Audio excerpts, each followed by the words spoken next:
investing on your education. It gives you network, it gives you brain knowledge, it gives you open-mindedness. It gives you so much. It's not just about being book smart. It's not about just learning what you can learn in a book. Today, especially with AI, there's everything available.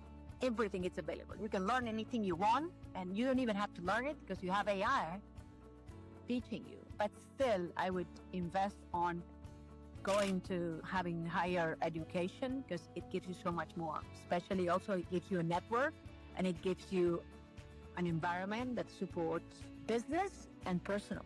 Because everything is about everything is about people. Everything is about people who you learn with, not about the content that you get.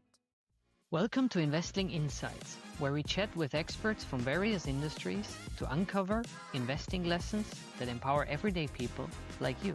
Today, we're focusing on investing in your own career with Gisela Garcia Salvador, short Gigi, a senior HR leader, executive coach, talent development expert, and career advisor with over 20 years of international experience based out of Barcelona. Before we dive in, a quick intro to Gisela. With a foundation in labor law and additional leadership courses, Gisela built an international HR career at companies like GE, Bayer, and Telefonica, including time living in Germany and the US. She's recently finished the Advanced Management Program at Garcia Business School in Barcelona, learning alongside global CEOs. Gisela launched the world's first executive coaching program, combining coaching with wind tunnel skydiving experiences. Passionate about leadership and people development, she's also active in volunteering, including student councils, mentoring, and social projects in Ethiopia and Uganda. This podcast episode is for financial education purposes only and does not constitute financial advice. Always consult a qualified professional for personalized guidance. Hello, Gisela. Hello, Gigi. Hey, Georg. Nice to see you. It's nice to see you on the screen. I always see you face to face. Yeah, different setup, but good that we can meet virtually so then we can share our talk with so many other people out there. Absolutely. It's nice to see you on the screen. Probably it's the first time we speak on a conference, right? That's true.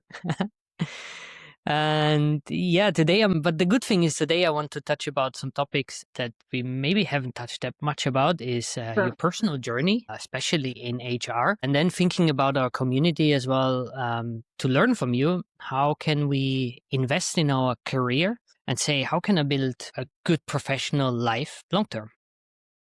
Yeah. To start on that, I would maybe like to understand a bit. I mean, looking at your CV and what you've done, you started, I think, studying labor law, but then you learned so many other things. But there's one key. But there's one key line is always about HR and leadership. Maybe talk a bit about how that has evolved, your passion for it, and yeah, please let us know. Well, it was like when you start university, you're probably like 19 or 18, 19, 20 years old. And I already had this passion for people. And I wanted to understand how, at that age, you don't really understand how organizations work and how the structure of a business setup and a business corporate. And I knew I wanted to understand about how the organization worked and about strategy. But everything from the people perspective. So it was very much like how people were interacting in organizations. So I got a kind of an advisor telling me that this is human resources. So probably you should go into human resources. And of course, there was not such a degree that it was human resources. So they said you should study at that age. They said, well, you should study labor law. This is what you need to know about the regulation. So once I started, I realized this is actually not what I really meant by HR or now it's people, but human resources as itself. But it gave me the ground basement of understanding the law, understanding the rules, the governance, and it was really a very good solid basis. But of course, after that, I started to build on leadership skills and about masters that helped me understand more about the human resources perspectives. And then I started, of course, as any curious person, doing more masters and more specific courses about HR. And immediately after my first degree, I started in a very big corporate. At that time, it was one of the top 10 companies in the world. So by working, I've learned about how to structure in HR. So it grew with me, but it was already before university that I knew I wanted to work for HR. I knew people was the key of every company. I didn't know at that level as I know today, but it was the curiosity about how people interact in corporate environment. Got it. And then for your international experience, I mean, some of the companies you worked for was GE, Bayer, and then you even lived in the US. Like how important was that for you to see this global perspective, for seeing it how it works in Spain, but then Yeah. getting this Well, international view and things? it basically depends on the company you work for. Of course, the companies you mentioned, I started working for GE and I worked for like around 7 years there. And also big corporations like Telefonica here in Spain, one of the biggest telecoms in the country. And I have to say it's very different. So General Electric is an American company. I work for Bayer, pharmaceutical, also German company, and Telefonica, let's say it's a Spanish company. So completely different environments, huge corporations, but depending on what kind of culture is the company, it would be much, much different. Of course, for General Electric, I worked in Brussels, even though I was covering Europe, but the company was set up in Connecticut in the US. And working in the US, it's kind of a high speed movement and it's delivering performance and about speed and about continuous learning and everything. It's about making fast decisions. On the contrary, Bayer is about solid decisions, well thought, reasoned, and long term, and about stakeholder management. And on the other side, working for Telefonica, it's even though it's a huge company, it's a very traditional governmental, a lot of politicians working within the company. So you can imagine it has nothing to do. It has nothing to do like working for a buyer. It's more like even though it's a huge private company, it's like working for a government. It's like working for a public institution. So I would say very different, and basically depending on the culture and the origin of where the company was born. And throughout the years, is there something that has shifted in how HR is being like lived in a company? Or maybe there's even something, so what has changed and shifted, but maybe there's something that still continues where you say, even though those companies are so different, something that's inherent to all those strategies, HR are still You the mean same. in HR or about leadership? In HR. In HR. Well, even the HR word has shifted. It's not anymore HR in the companies. It's about people. It's about culture. It's about environmental, social consciousness. So it's not even in human resources anymore. I would say the constant would be the nothing is constant. So everything is evolving, and human resources have changed so much in terms of how it's perceived from a company perspective, from a human perspective. So now it's about generational change, about how people were engaged with the company in the past. People were more thrived through commitment. They were engaged to some kind of certain benefits, but they were engaged to a long life journey within the company. So the HR, let's say, the strategy of attracting the employer value proposition was something different than today, because the millennials are probably Generation Z, are attracted to certain other things. So I would say it stays the same as how you want to attract people, but the way you want to attract them is completely different.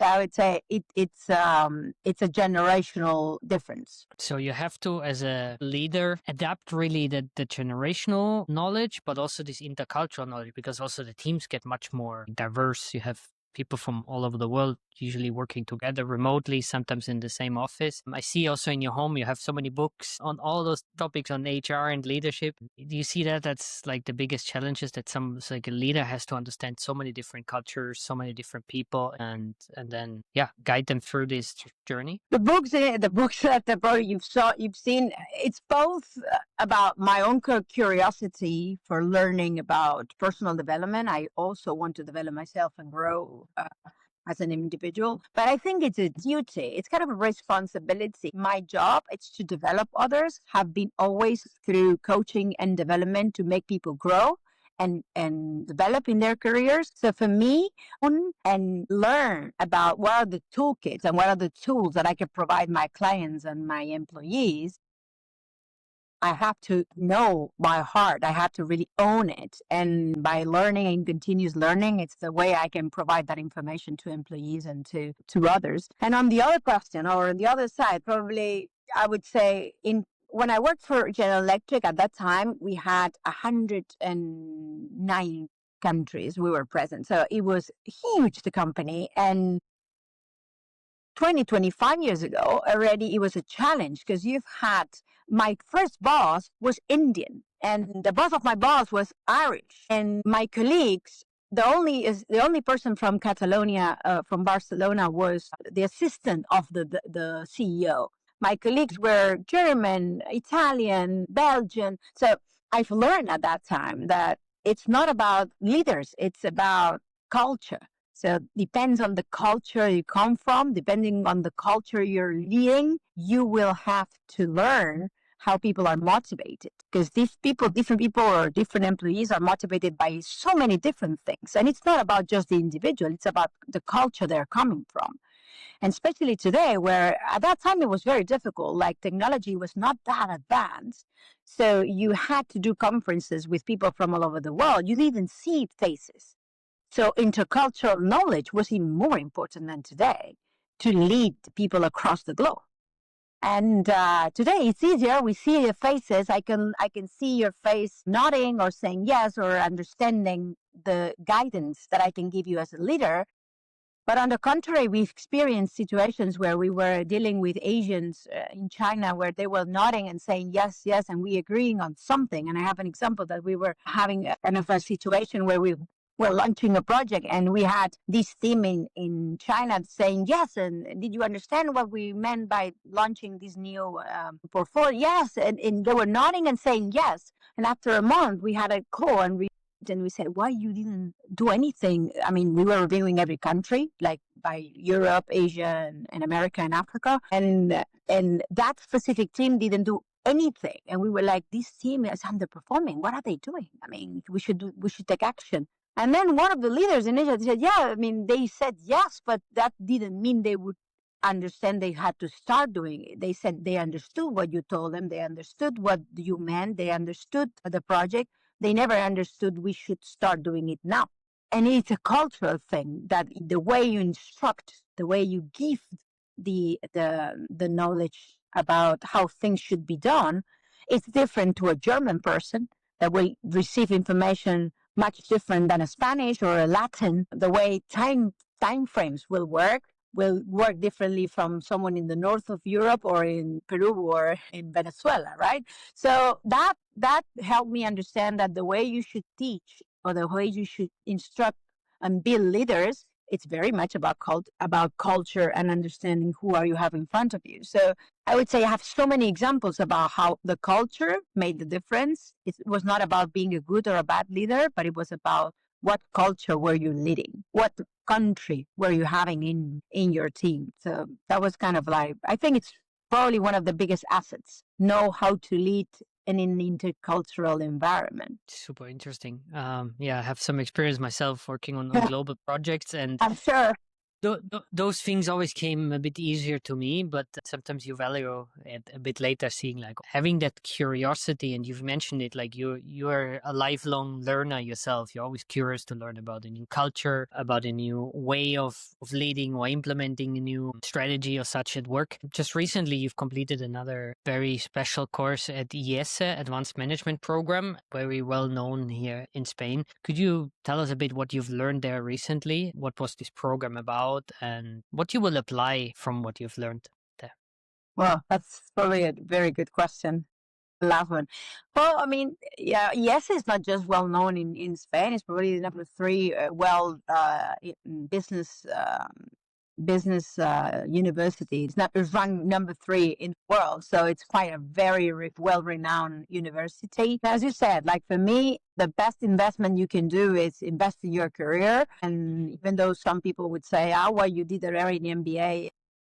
In California, they said, yes, but that was 20 years ago. You should continue learning and continue improving your skills. I chose yes, basically from basically two things. It's a very well established case methodology, which is only used by Harvard another couple of universities in the world. And it's basically you study by analyzing real cases from real companies, and it's not about lectures. It's probably like 1% of lectures compared to the others. Also, having the privilege of being accepted in that course, it's you get the opportunity to be sitting in the room with CEOs and very senior management. So they make sure that the selection process is very curated. So that gives you the opportunity to be sitting in the room with very bright minds. And probably that's one of the things that I would highlight as the best.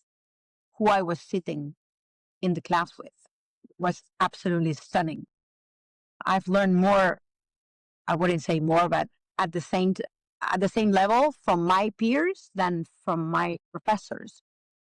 And also like the way, I mean, the course is pretty much, I would say, a business course that you would learn in an MBA, but not the same because the level of the how deep you go into the cases, it's at a very senior level. In my class, it was around 1,300 years of experience together. So you can imagine how many years of experience we put together, all the management there. So it's more about that than what you really are learning in a book, right? Which you had to read hundreds of books that we've been given. And one of the things that I've done differently from the past that I studied is that I had in my notebook kind of a little corner where instead of writing notes of what I was learning from the professor, I was always writing notes about how things that I was hearing from people, from cases, from professors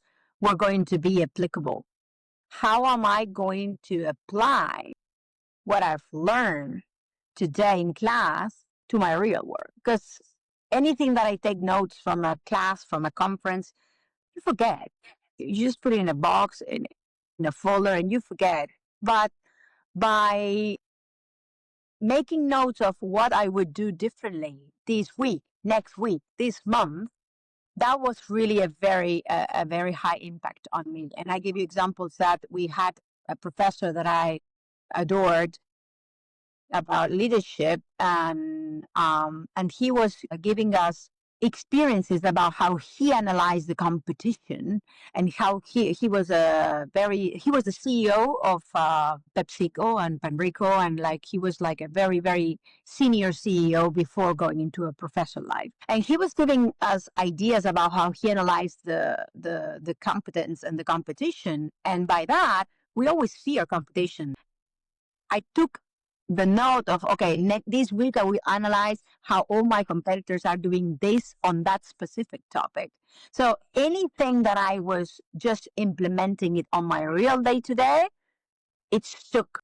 It was staying within me. The lectures that I got, we had very amazing professors. Like we had the ex-president of Lakash Kashaban, one of the biggest banks in the world. Like we had very smart professors. But if you just listen about investment, we did a lot of classes about the new era of Mr. Trump and about economics and about investment.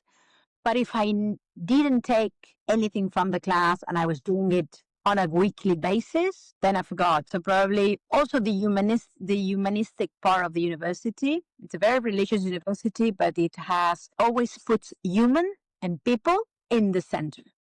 And that's always been one of my values as a human resources person, as a people person. So probably because the values of the university are specifically having people at the center, I felt very related. So that's why I felt very identified to be accomplishing this master, which I recommend to anyone that wants to accomplish a very senior management in their career. Wow.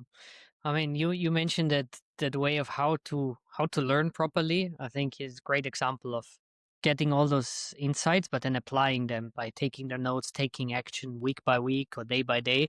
That's usually how we recommend as well to really approach learning even more in a busy 21st century lifestyle. Yeah. And then you take, besides the certificate, most likely you take an amazing network, the people what you've mentioned. Absolutely. I mean, this is probably one of the biggest advices that I gave people that I mentor when they are younger. I am mentoring now some people also from, yes, younger generations of MBAs that are probably in their 30s and they are graduating from school. And building their network is one of the biggest assets, even at the level of getting the knowledge of the skill and the competence that you have, because who do you know will open a lot of doors, and not only by opening doors in terms of getting contact, but also by knowing what's out there and knowing what other colleagues are doing. So building a network, it's for me one of the key assets that you can do, and having the exposure in a place where the most important leaders in the world have graduated from that school. Well, actually, I would say it's an asset. It's an asset. Looking at or talking about career planning, in our community of students who want to learn how to invest, there's many people who say, I want to keep and actually stay in a corporate job. And Uh-huh. from an investment perspective, it actually makes sense that you have a fixed salary. Ideally, you're increasing that by moving up the career ladder, and then you can take this money and every month start investing, dollar cost averaging, and then with that increasing your wealth. Can you give us some guidance or tips to say, okay, if I want to plan for my career in the corporate world, what are the steps I should take to climb that career ladder, to stay on top of things, but also not get stuck maybe in somewhere and say like, I'm here, I'm not moving ahead? The first thing that I always tell not only young professionals but also senior professionals, it's take ownership. I've heard so many times people, oh yeah, and all of a sudden someone called me and it was a coincidence and it was lucky. Listen, your career is not about luck. It's not about how lucky you are. The percentage of people who have been lucky that you've heard, I have a friend who has a friend, it's very limited, very small. Taking ownership, it's like this thing about the train passes and you have to be ready to jump in the train, but you have to be ready to jump in the train, have the skills. But having a career, it's always about, and I always have this sentence like having a goal without a plan, it's just a dream, right? So you have to start by knowing where do you want to go? What do you want to achieve? And by that, you will identify where are the gaps, what are the things that I need to develop and grow? Because we don't take jobs that we have 100% of the skills. We have 100% of the capabilities that we need. There's always a gap. Otherwise, there's no stretch. You don't learn. There's no room for improvement.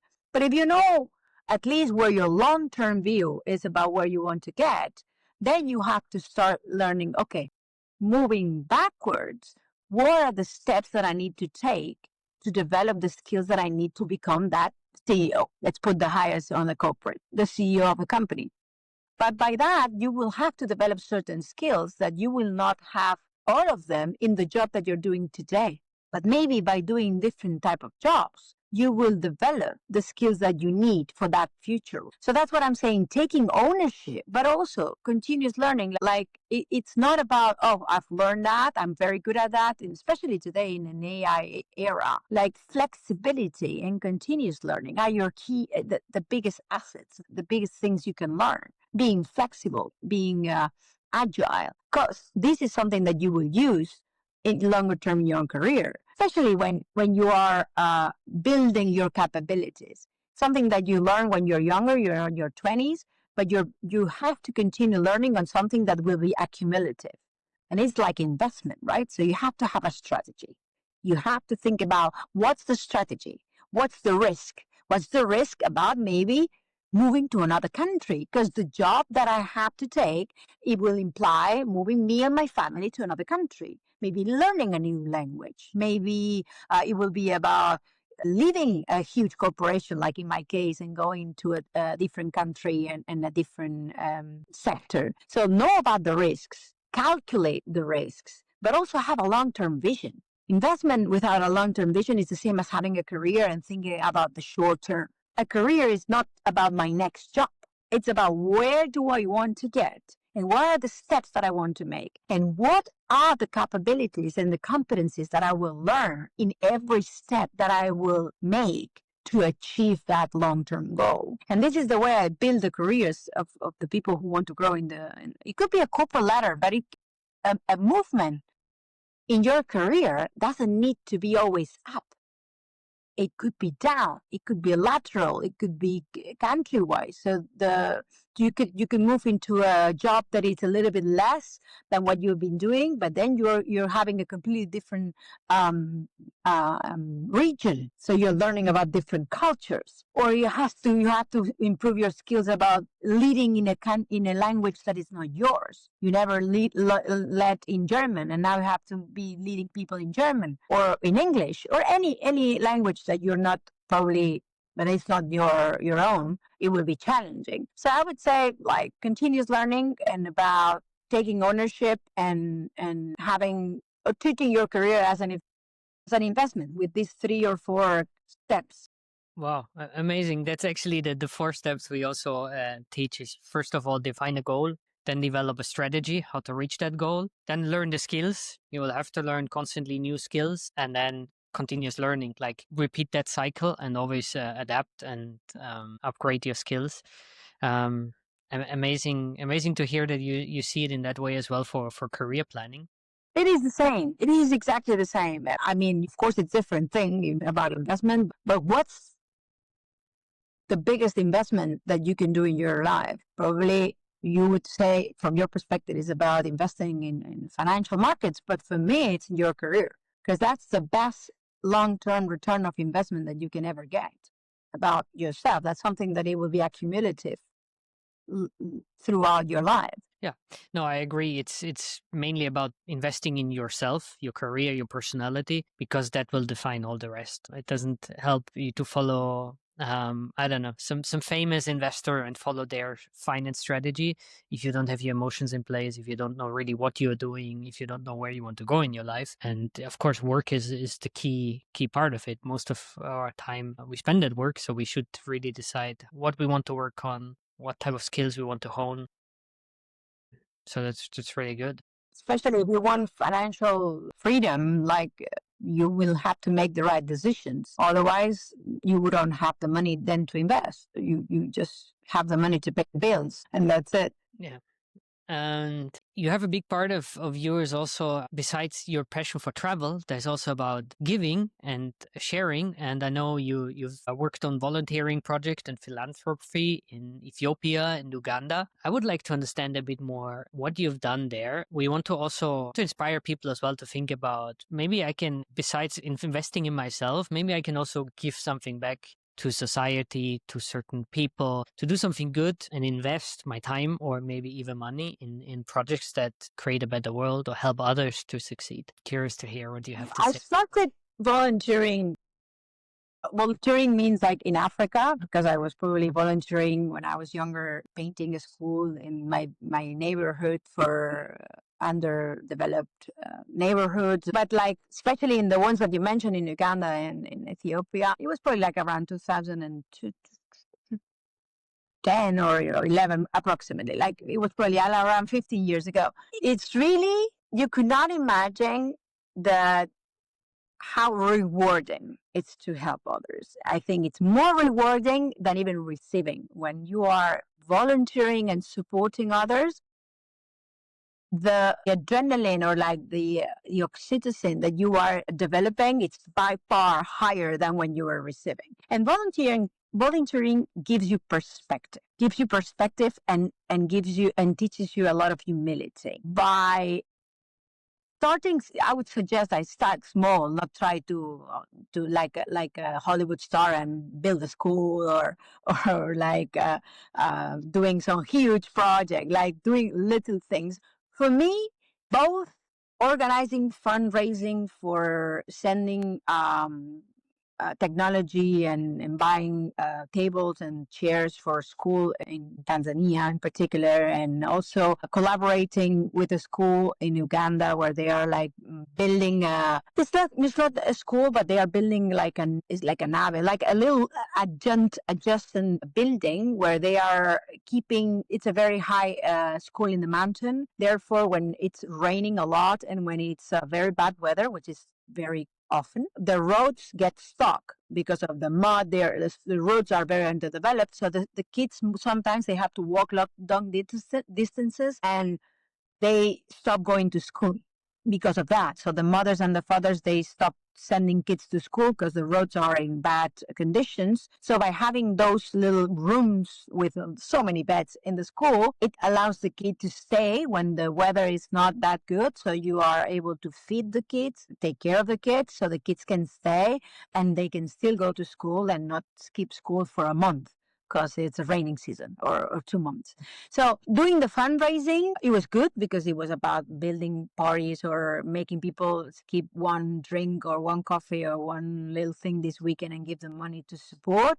But for me, the crucial part was about giving my time. I've traveled so many times to those locations. And for me, giving my time, mentoring, especially this group of women that now they are running those philanthropic, they are collecting the money from some places in Europe. They are ministering that money, distributing it into what's going to go where. They are learning about business. They are learning about finances because they're learning about how to handle business in order to build that community. And for me, teaching and coaching them probably has been one of the most rewarding jobs that I ever done. And of course, it's about time. It's not about money, which I started to do a lot about money in the past. Now it's less about money. It's more about how can I contribute to teach what I would teach someone in Europe, but also teaching them. And to be honest, they are by far more appreciative of what you give and the amount of love that they send you. They send me pictures every now and then about the kids in the school, how the development has been going. They send me the kids singing for any kind of event they do.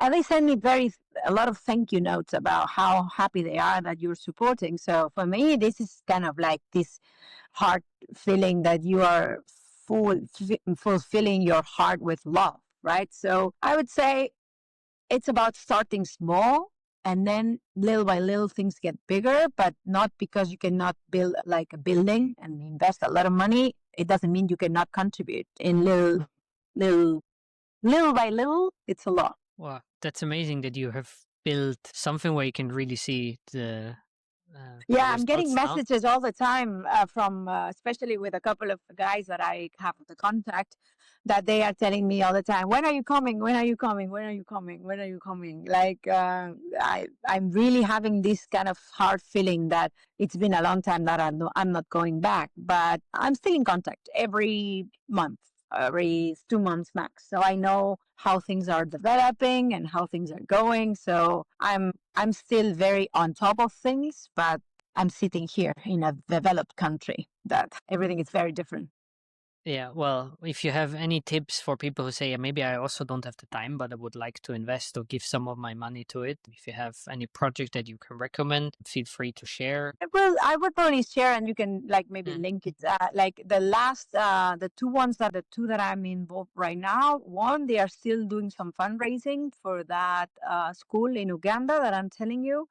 It's very close, like 1 hour far from the Bwindi forest where the gorillas are, the famous gorillas are, and it's a very, very deep dive in the jungle. So there's limited resources because there's not much things that arrive there. So they are trying to build that with the support of a lot of people from Europe. I'm one of them, and no, sometimes they build this fundraising bits that you can just send money and then it adds up and you can send very little or very a lot. It depends on your contribution. So maybe I can send that link, so even if people just want to send a little bit of money, that would be very, very helpful. Or sometimes also when I'm trying to send things, I collect things. I do it every 2 years or so. I collect things and I send them boxes, Mhm. but I stopped doing it because I had a lot of problems with the customs and they were charging me a lot just to send things. So sometimes it's better to send the money so they can buy there. But sometimes they cannot get things. That's the other problem. That getting the things that we can get here, it's not easy for them. So it's a combination. But yes, I can send you the link. So I would be Yeah. very thankful if someone in the audience would like to contribute. Yeah, I mean, that's always the biggest challenge why people also hesitate because they never know how much of my €1 will really reach that project or those people. And it's always good And I have to say, this is one of the reasons, because I was with United Nations, Oxfam, and I was very much involved maybe 15, 20 years ago, trying to understand what happens when I contribute, I give money. So what's going on with that money? How much goes to the structure of the non-governmental institution? How much goes to the real kids? And that's why I started doing it myself. Because now, then I knew exactly where the money was going. It was going to the project I was picking, and I knew exactly the people, and I knew exactly the person who was going to that PO box and getting the things. Like I knew exactly all the details. So for me, having that control, I'm a little bit of a control freak. So having the control of knowing where my money and my friends' money, because I was collecting money from a lot of people, and it was not just my money. It was, at that time I was living in Germany, in Cologne, and I was launching a lot of parties in hotels where I was putting boxes with all the pictures and everything. And I was just saying, okay, today, from all the drinks that you're going to have, one of the drinks at least are going to go into this box. And people were giving me a lot of money, like not hundred thousands, but I was collecting some thousands every time I was doing a party. So it was good because then I knew exactly where the money was going. And that was very rewarding. Yeah, great that you did that work for all of us so we can support now. Thank you for that. You mentioned oxytocin for giving and feeling that feeling of pleasure, but now to your one of your other passion, feeling adrenaline. You once told me the best I knew you sports. wanted to raise that topic for sure in the Yeah, yeah, conversation. yeah. You said you most or the best sports you know are alpine skiing and then skydiving. And I would like to know first of all why, but also what does it teach you about calculating risk and how did it help you in your personal growth? Yeah. Well, this is one of the questions that I get a lot because I'm a businesswoman and I'm a very serious professional. And then when people learn that I'm a professional skydiver, they go a little bit like, what?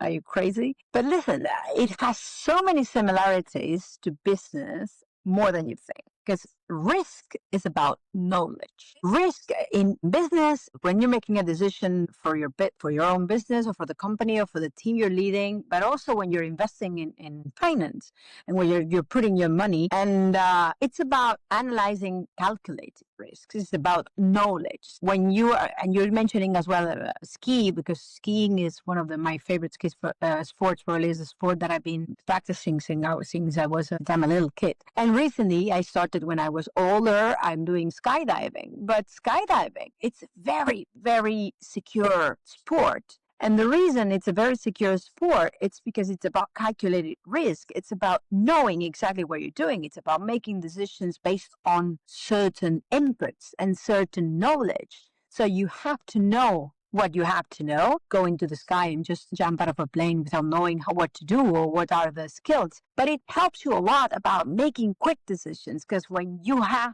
a challenge, and I experience certain challenges that there's sometimes things are not going the way you want to go, you have to know everything you know, but you have to make a decision in that particular case within seconds. And when I'm saying seconds, it's within 5 to 10 seconds. So that quick. So probably in a company, your life is not in danger, but maybe your business is in danger or your team is in danger in terms of your structure. And making the right decision, it can create a very good impact or a bad impact. So when you're making decisions based on knowledge or based on risk calculations, you are becoming a better leader. So for me, doing the course to become a professional skydiver, for instance, it helped me a lot to be a better leader, but also having learned on how to be a leader, it helped me a lot on how to do skydiving because I'm competing in a 4-way skydiving where I'm skydiving with others. I'm skydiving with my colleagues, and a mistake that I can make can cost the life of one of my persons. So when I'm leading, I'm also taking into consideration that any decision that I make, it's affecting other departments. It's affecting other people. And in a company, it's not about losing lives because it will not be that you make a mistake, you lose, but you can lose a lot of money. Same with investment. Making a wrong investment, you can lose a lot of money. The only thing about skydiving that a mistake can be a little bit more tricky because you can lose something more than money, right? So I would say I always compare it, and it's about information. It's about knowing exactly what are you going to do, having as much information as you can, and then based on those piles of knowledge that you have, making the decision with the information that you have. You will never make a decision having 100%. Same in investments, same in your career, same in your team. You don't make a decision knowing 100%. But in skydiving, you make a decision based on what you know, but you have to make it now and very quick. And how much of it is intuition that you have to feel in the right moment, like in those 5 seconds? Maybe you have two decisions. I wouldn't say it's a high percentage of intuition, but it's about being prepared. I would never be able to do what I do when I have to pull my reserve and pull my main and take my reserve if I am not trained about what to do.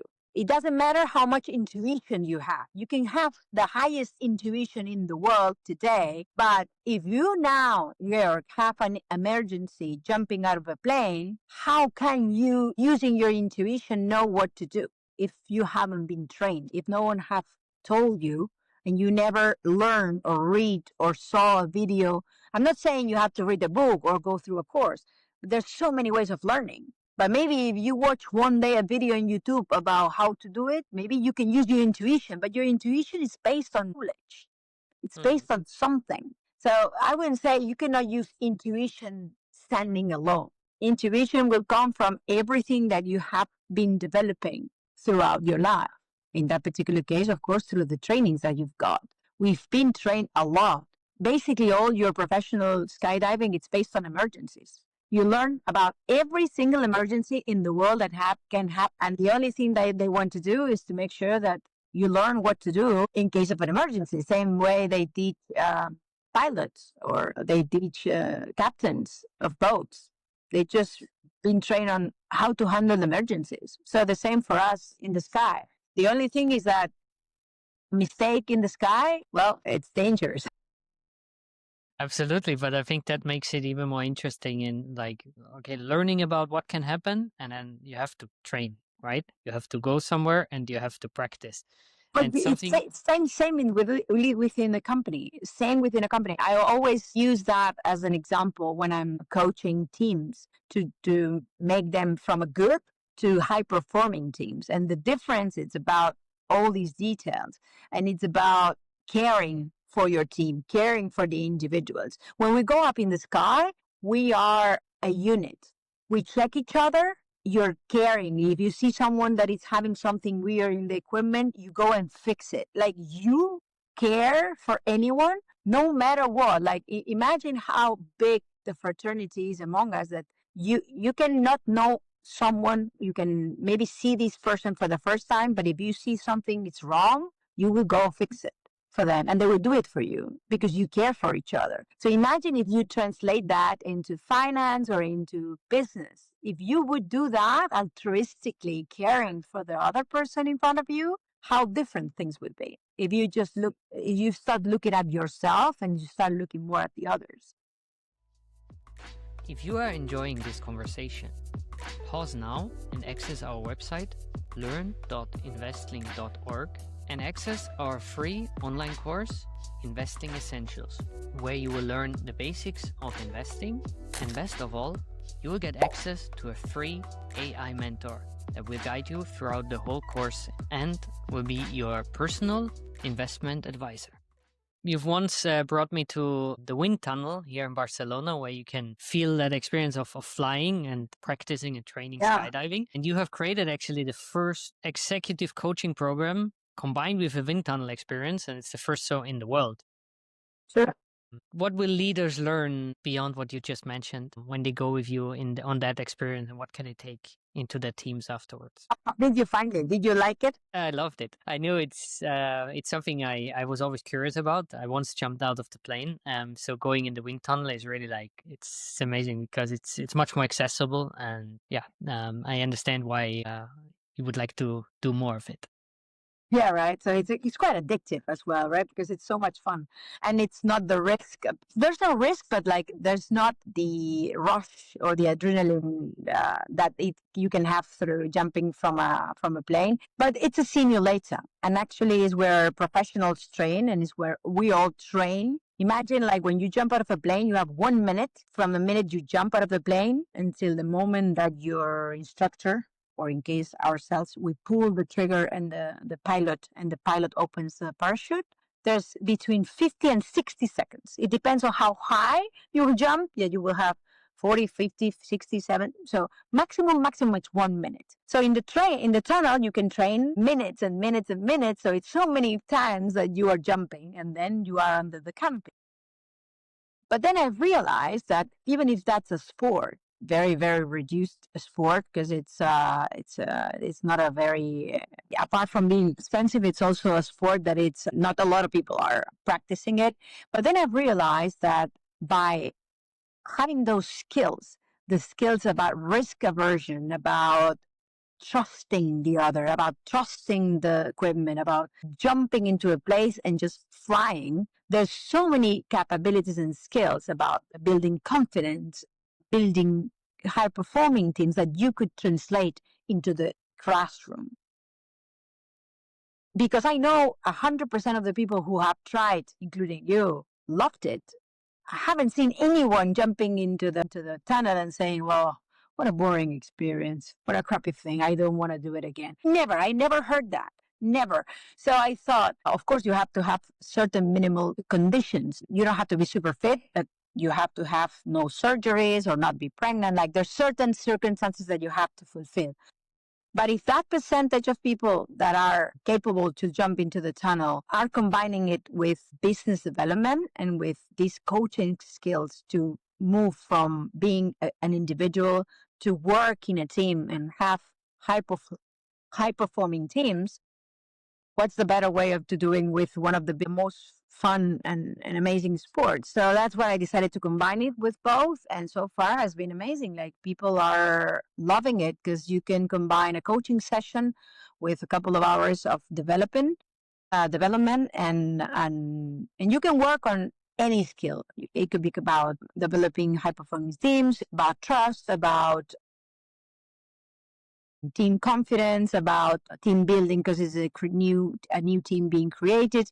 So it depends on the customer or it depends on the professional. It could be readdressed or personalized, but combining it then with what you feel and what you have to do and the skills that you have to have by jumping into the tunnel or jumping or flying into the tunnel, it's a perfect combination. So it's a combination of fun, but also self-development and team development. So it has those three pillars that are making it a unique experience. Cool. Really nice. I'm curious to see your long-term success stories that you can share then from really making impact by getting people a bit out of their comfort zone as well, maybe into this Absolutely. fun zone and also learning from it. I think trust is an important topic in teams, especially trusting Yeah. each other and working towards that. I suggested, I mean, it's probably one activity that it has to be something that the company needs to believe on because it's probably a bit more expensive than any other activity that you would do, especially because you have to make people fly 200 kilometers per hour in a tunnel. So you need a lot of power, a lot of energy. So it's an activity that you do it when you really believe in those teams. And most of the times it's kind of an award that they want to give the team and they want to make it memorable. And it's 100% success rate. Like there's no one who hates being in there. I can assure you. Mm. It's a 100% satisfaction from the client. Amazing. I would like to learn a few more life hacks from you. If you think about some failure, something that really didn't work out for you in your life, Hmm. something that set you back, but maybe has brought you then forward in life. What can you think about? Is there something that you'd like to share? Well, I don't know about any specific example, but of course, failure has always been this kind of situation where I never seen as a wrong thing. I always took it as a development, and I wouldn't say failure, but I've made some decisions probably in life that I would have done differently, but not differently in terms of not having done it. Or let's put an example, like I've decided to quit corporate life many years ago and switch it into a more self-development or self-centric. So where my mental health, and that was something very common today about avoiding burnout and working on your mental health. That happened already to me. Probably was around 2011 11 or 12. Like, at that time, I was traveling a lot, meaning that I was every weekend on a flight or preparing my suitcase because on Monday I had to be in the other side of the world. And my life was probably on a second or on a third stage, right? So it was about work and about career and about other things that not myself. And I decided to change it. But at that time, I was quite young, and probably the way I did it was very impulsive. I was a very impulsive person. Now I'm still a little bit impulsive. I'm jumping out of planes. But everything is about more risk control and about more mature and about more conscious. The decisions that I make are well thought and analyzing a lot about pros and cons. I'm doing more in a German way, right? And in the past, I did it more impulsive. And probably I would still make the same decisions, but probably I would have put some thought or more thought considering more options differently. So I wouldn't say failure, but anything that I did that it was kind of a bit of a huge step, it made a huge impact in my career. Also, when it comes to personal life and about relationships, I've left a relationship that I thought it was not good for me long term, and it was not what I wanted, and it was comfortable and it was nice and it was something that on the paper everybody would say that's ideal, and you're like book perfect, right? So I also did some, and that could be considered as a failure, but I never considered it as a failure because by making those very brave decisions, it made me who I am today, and it helped me grow and develop. So I would say be prepared to make tough decisions, but it wouldn't be failures. It would be that if there's something that then you learn to do differently, it's more knowledge that you put on your backpack, and the more you learn, probably it could be from making mistakes, but the more you make mistakes, the more you learn. The only thing is that, as I said, if you put together as much information and you put a lot of consciousness into the decisions that you make, probably the gap or the step that you make, it's going to be very small. So if you fail, it's very easy to recover. So you don't make a huge one that then it takes a long time to recover. I would say put together a lot of information. So when you make a decision, even if you fail, it will be kind of building up into the future in both in work and in relationships, because I can speak for both, and in both I made mistakes.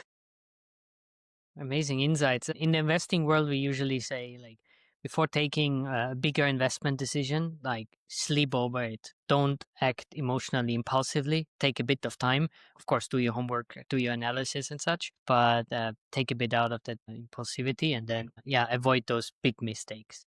Which is exactly what I've learned by making mistakes. Like I've made the decisions based on impulse and not investment decisions, but big decisions, life decisions, which it could be at the same level of an investment. So it could be life or business or personal decisions. So the more you put thought into it, you still can make the mistake. So nobody's guaranteeing that you will make the right move, but at least the risk is more calculated. So, if you look at the past 4 or 5 years, is there any new belief, habit, or behavior that has changed your life to the positive? Something you have implemented in your day to day routine, maybe? Maybe something that I already mentioned to you is about switching that, being conscious about my mental health and switching. And when I say mental health, I mean that it was health overall, not just mental, but pressure. That at some point I was sick constantly. And by sick, I mean I was having angina infections very frequently due to the fact that I was giving a lot of conferences and I was in front of a lot of managers around the world, and you know this, you are somatizing the thing, so probably by talking a lot, and I was somatizing into my angina. I was having probably angina infections probably twice a year with antibiotics, very, very serious illness in the angina. When I switched my life and I started taking things different and I quit that job and I started doing things differently, in the last 15 years, I had one time in my life angina. So that's why I know by a fact now. At that time, I could guess that things would improve my health. But now I know it improved because I have a cold now. It could be a cold, but I can get rid of the cold quickly. Before, I was having a cold or an angina, and I was holding it for a month and a half or 2 months, which is a lot. And I know that was something that it was because I was not focusing on my self care. And I have to say, back to your question, that's something that I changed. And I'm absolutely not regretting it by focusing on myself and maybe step back on earnings. And I gave up on salary, but I prefer to focus on my health and career. Which will hopefully and most likely give you also more lifetime and therefore also more. I hope. Doesn't help if we burn out too early. Yeah, exactly. Definitely not a good investment. But speaking about those, what is one of the best investments you've made in your life? That can be financial or not financial at all. Wow. So you're gonna laugh about it. Like now, if you ask me about the best investment that I ever did in my life recently, it would be about getting my two little cats. I have two baby cats at Exactly. home, I and assumed that honestly, answer. it is an investment because they cost a lot of money, man. Especially, I adopted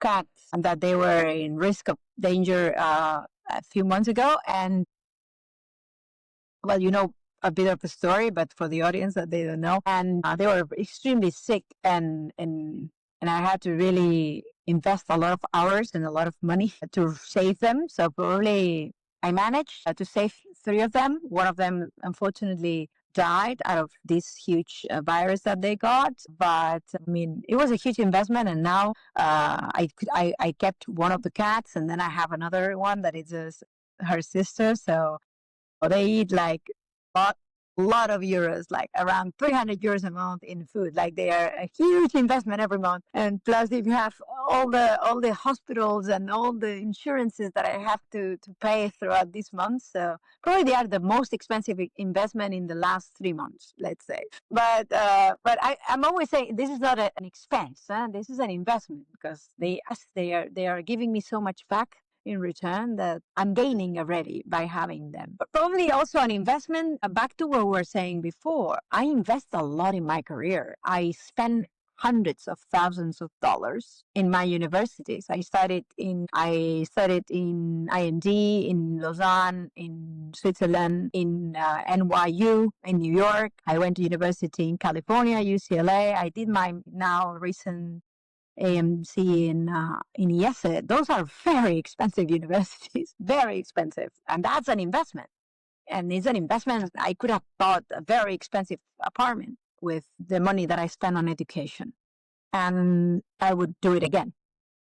I would do it again because investing on your education, it gives you network, it gives you brain knowledge, it gives you open mindedness, it gives you so much. It's not just about being book smart. It's not about just learning what you can learn in a book. Today, especially with AI, there's everything available. Everything is available. You can learn anything you want, and you don't even have to learn it because you have AI teaching you. But still, I would invest on going to having higher education because it gives you so much more. Especially also, it gives you a network and it gives you an environment that supports business and personal because everything is about people. Everything is about people who you learn with, not about the content that you get because they give you thousands of books that you can buy in a shop or you can ask GPT. So it's about that. And on investments, I'm not a particular great investor. I talked about you and I'm learning now. I'm learning a lot because I'm starting to invest a little bit on crypto and I'm starting to invest a little bit on stocks. And I wish I learned before about that because I started recently learning about it. And probably I wish I could have learned a little bit earlier. And I'm still learning. I'm a little monkey because I have my investments financially, but nothing so big that allowed me to not work anymore. Yeah, with investments, of course, it's always good to start as early as possible. But then again, it goes back to defining a strategy and having a goal or what to invest for. That helps a lot to see the Yeah. progress also in choosing the right assets. Then, so people The need same or want to buy way a I have a house. strategy for career, I don't have a strategy on investments. I might need to sit with you more often so you could teach me a little bit more. Yeah, of course. Our course for investment basics is actually online and for free. So that's the starting point that we usually recommend, because you develop your personal investment strategy. So you understand, where do I stand in life? What do I want? Actually, also, what are my values, and do I want to include certain products and companies into my life, or do I get nervous if crypto goes down 40%? So then maybe that's nothing for you. So that's the starting point. And after that, I have a very strong risk aversion. Like I manage it very well, so that's why I'm a fit for crypto. Otherwise, you will be like this every day if you look at the markets, right? Especially now that are going down like crazy. I But mean, again, it's a long term run. If you look at the short term, nothing is very very big. So if you look at the long run, the best that I could do is that the early investments that I did, very little, but I invested early, like maybe 15, 20 years ago. Those are very good investments. The ones that I did recently, unfortunately, they are a disaster. they take time, and yeah, I'm not surprised that as a professional skydiver that you have a high risk tolerance. Then of course that makes sense that you don't invest in insurance products that return 1 or 2%. Exactly. So, looking at more life advice, what type of advice would you give to a smart young student entering the real world or the job market? What advice should they follow, and what should they ignore? Well, back to what we were saying, probably I would just summarize it, but it's what we were saying, like own your career, be very curious, be hungry for curiosity to learn, especially now with an AI world where the skills are going to be constantly changing and you have to be very flexible and very open minded to continuous learning. But also be very conscious about building your network very early. Do not underestimate your network and build it when you're young. Because then the more time you build and grow that network, and by network, I don't mean just adding people on your LinkedIn. Building your network is building relationships that you will be able to trust. You will be able to ask for information. You will be able to have mentoring. You will be able to have coaching. You can also hire coaching. That's why I have a job. Like, building those relationships throughout your career will then pay off in the longer run.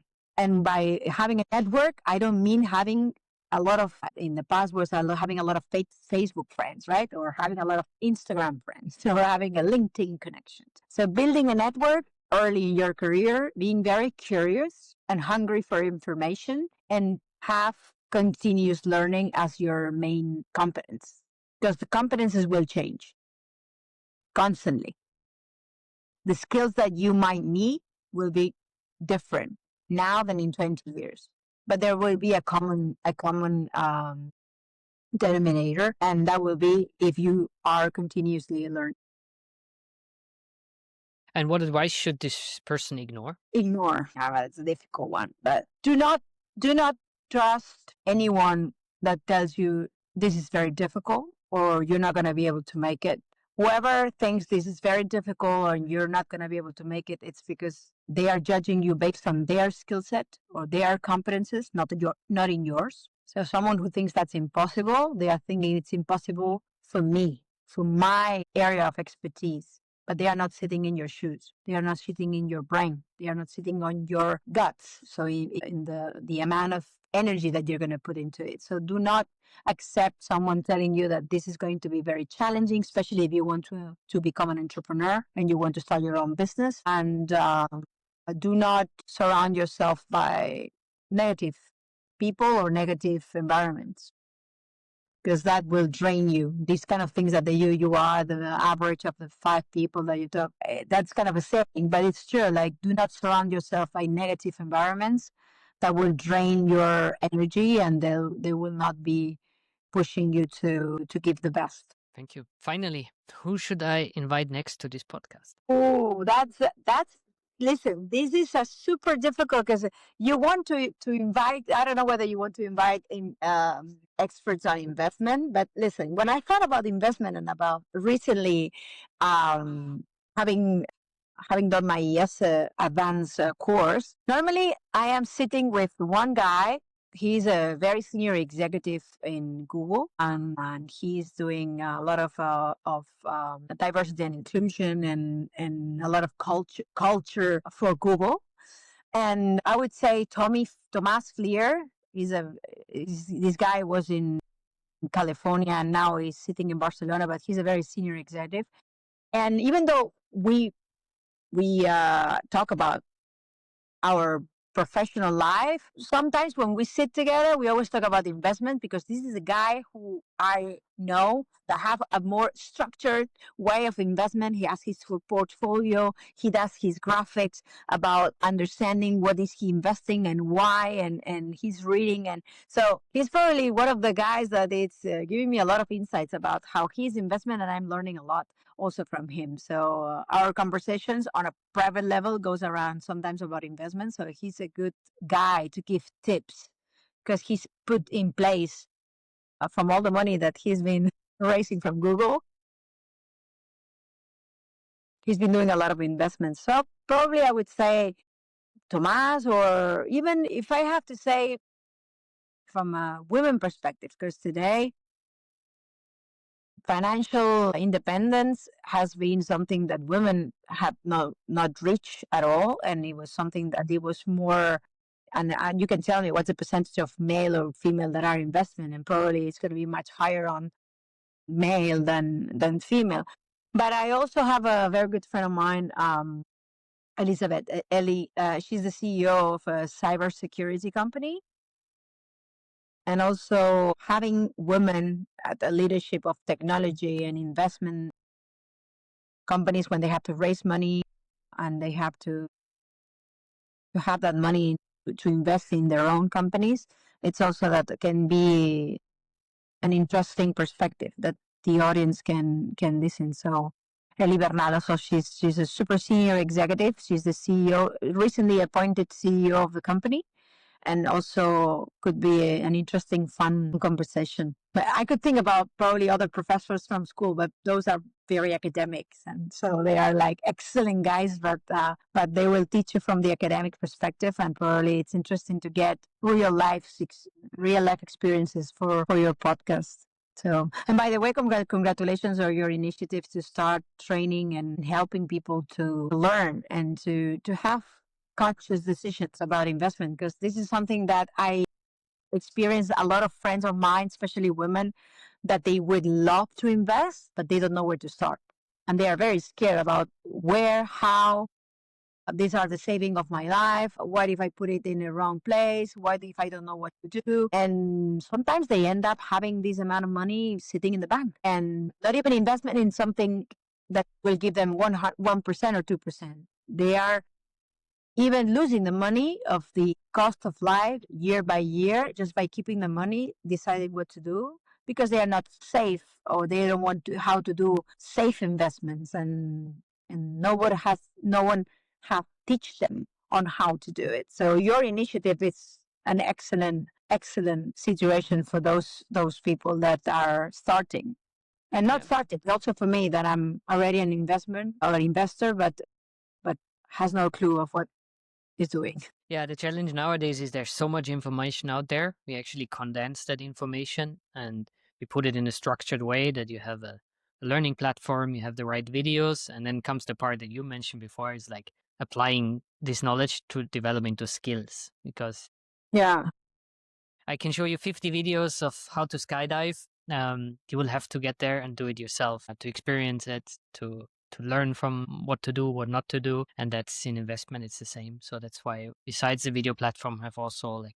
practice sessions, exercises, quizzes, and also paper trading where you can train with fake money so you can test your strategy. absolutely. I think also it will be about trusting who you are investing in, trusting who is teaching you on how to do it. The same way I trust the equipment and I trust myself when I'm jumping out of a plane every time. Building that trust, it's also the same at the same level in investment. I see also without trust, there's no point. Yeah, that's a really good tip because it helps to invest in something that you can understand or you have at least trust in it. If you say, I believe in a company like Google or Microsoft, instead of choosing some pharma company where you have no clue about how they work, how this market works. And those are, we also see what people call their biggest mistakes. If they just jump on some trend or invest in something they have no clue about and also don't want to understand because they say, I don't want to spend time in understanding this industry, but then you have a few €1,000 parked there and maybe losing.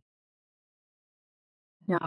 Yeah, basically, when you have a lot of money, you would pay someone to learn and to know exactly what are the markets developing and what are the trends. But at the end of the day, I would say avoid this kind of situation where there's a friend that sends you a WhatsApp and someone, oh, have you seen that news? You should go and buy this or do this. And you basically are just not investigating or learning about what sector, what market, what company, what are they doing. Like sometimes some people just based on an impulse, they just do it because my colleague, my friend, my neighbor, my partner has told me something, and you do it without knowing. Sometimes you could be lucky and things go very well, but you're basically doing something based on someone else's advice and not doing it based on what you know or what your knowledge is. That could be very risky. Yeah, ideally it's a combination. You start to understand what you want to do, and then if you need an expert, you can hire it. Like same with if you want to buy real estate, you should understand the market where you will buy your apartment. Yeah. What's the country that you invest in, and then of course you need an expert to negotiate the deal. Yeah.